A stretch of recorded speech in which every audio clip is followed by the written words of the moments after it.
大家好，我係九龍中4號候選人李慧瓊。借鑑國際大型灣區發展經驗，市區重建局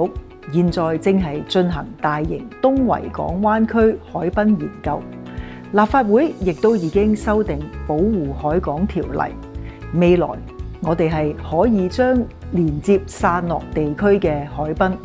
現在已經建起嘅紅磡同土瓜灣海濱長廊，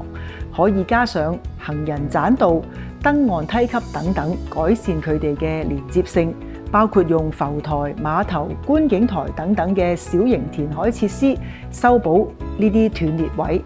我相信未來嘅九龍新海濱將會係一個人人共享、分享快樂嘅休閒勝地，